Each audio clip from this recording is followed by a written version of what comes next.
All right, students, we made it. Chapter 12, our last chapter. Great work so far. Let's finish out strong. So we're going to be talking about managing system support and security. There's a saying that successful systems often need the most support. That sounds counterintuitive, right? Because if you have a bad system, if you have a system that doesn't work, that might need a lot of support. But when we're talking about really successful system, those are users who are, one, enjoying this, they're using it, they're coming back to it, and they want to learn more. They want to be experts at that system. So we need to make sure that we have training, like we talked about in Chapter 11. We need to have documentation provided. We need to be able to support the users so that way they can support themselves. We want to make sure that we have training packages that they can either purchase or provide or do a subscription, so that way the users can learn more and have different tiers as well, beginner, advanced user, intermediate users, just to make sure that, one, we can maximize our profits, but two, we can cater the training to that user's skill level. We're going to need some sort of help or service desk. This can be outsourced. We can do it internally. We can work with the ultimate end user. If I'm providing a software to company X, they might want to do a help or service desk in-house, and we can provide them with tools and training for that. But we want to make sure that we have a team of tech experts who can answer users' questions about all of the software, about all the programs and the hardware issues they might have. We need to have all the answers for that, or at least be able to get answers to them in a timely manner. This helps overall productivity because entire departments can shut down if one user has an issue. It's nice to be able to turn to that help desk and say, this is what I'm having. Please provide the help. And I'm sure every single one of you in this class has had some experience with a help desk to some extent, and you know how great of a resource that can be, but at the same time, how frustrating sometimes that resource can be, because the help desk is only as good as the people manning it. So if we are in charge of providing the help desk, we need to make sure that our people are up to speed, have the knowledge, skills, and experience to help our customers. And with your personal experience of help desks, you might have interacted with an offshore call center. There's pros and cons for all of this, and you might say, well, there's no pros to that. It's annoying in general, but it can be cheaper, right? Because in this country, we pay very well. People would argue that based on minimum wage and everything else, but if you compare that to other parts of the developing world where sometimes call centers get offshores too, the pay difference is quite dramatic, and that makes a big difference when we're talking about overall expenditures.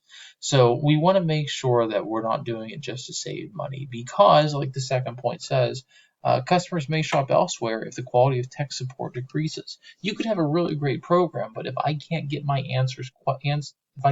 questions answered rather in a timely fashion, I might go somewhere else. So, we need to balance it. If we do have a call center in the United States, we are paying more. We might not have as many people per the dollar we're spending, so wait times could go up. But we might have better performance and better tools available to our customers. But if the wait times are too long, customers might shop elsewhere. We can't talk about any system without talking about security. It is the most important thing. System security has overshadowed every other feature because this has to be incredibly robust. It has to be safe. We have to protect our customer and their customers' data. So we have what's called a CIA triangle, not that CIA, another CIA triangle. And that shows our main elements: confidentiality, integrity, and ability. We need to meet all three of these to ensure that our system is safe, secure, we're protecting all of our data, and it's still accessible, because you could have an incredibly secure system, but if it makes data hard to access or borderline inaccessible, what's the point of it? If I can't get to the data, that kind of defeats the purpose of having that data on the system in general. We always need to do risk assessment and risk controls with security systems. We need to, like we talked about before, we need to make sure that data is accessible but also confidential. And this has to be done in a way where the users who have access rights to it can get to it, but they can do it in a way where there's no compromise of information. It's a big balancing act between the CIA triangle and your risk management. We need to identify what our risks is this and assess it. Is this highly likely to happen? Is it not likely to happen? What effects do we have? Is it going to be an extreme spill, maybe not so bad of a spill? So we're going to do a risk and opportunity assessment. How do we control these risks to minimize the likelihood they will happen? We'll never say we eliminate the risks because that's almost impossible, but we need to minimize the likelihood that risk will happen. And going hand in hand with security is backup and recovery. What kind of backup policies do we want to have? What kind of media are we going to use? Believe it or not, we're still using tape. Storage tape is an incredibly robust and it's a great method. You can store a lot of data. It's slow though. It's great for backups though, but can be slow. So are we using tape? Are we using hard drives? Are we still burning stuff to a DVD, a CD, or maybe even a Blu-ray? Or are we using cloud storage? So once we figure out what media we're using, are we doing it off-site? Are we doing it cloud-based? A lot of things that a lot of backups that's typical is that IT director would have one designated backup individual, right? And at the end of the day, every 2 days, every week, whatever your backup cycle is, we would make a backup. So at one of my previous jobs, we did everything on tape, and it was every 2 days. So every 2 days, we'd pull up some LTO tapes. I think at the time they were like 600 gigs, which was a lot. And we would do an LTO backup of the entire server. We would do 2 tapes. One tape would be put in a safe on site, and the other tape that individual would take home with them. Now, obviously, they have to be trusted and sign all kind of paperwork that they're going to protect this. But the point was there was always 2 backups, one on site and one off site. The off-site one isn't critical because if there was a fire overnight and the whole building burnt down, but we still have all of our data off-site.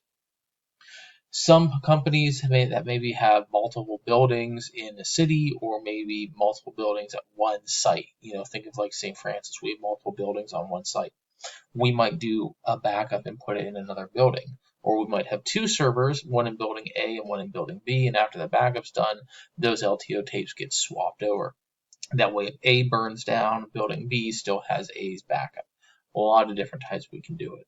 Now, we also have different backup types. Are we doing a full backup where we look at the entire server and copying everything on it? Do we do what's different? So we know that, hey, X amount of files were created today. We're only going to back those up because all the old ones were due. So we're looking at what was changed. Are we doing incrementals where we're just slightly doing it, partition it, not partition, but we're looking at different parts of the drive and saying, all right, we're going to do these today, we're going to do other ones. Some large firms will do a schedule where finance is Monday, HR is Wednesday, contracts are Friday. Or is it just continuous backup where it's just always backing up, making sure we have copies? So what do we do if there is a disaster? Like I said, with a fire. Well, we need to have a business continuity plan to describe, one, how we can function. The most important and the easiest, because we talked about it already, is that data. If we are storing data on-site and off-site in multiple locations, we can easily recover that data quickly and have it available. But how do we have it available? Do we shift from a work from home, bring your own device access where employees VPN into a server that we set up overnight? Many different ways we can do it.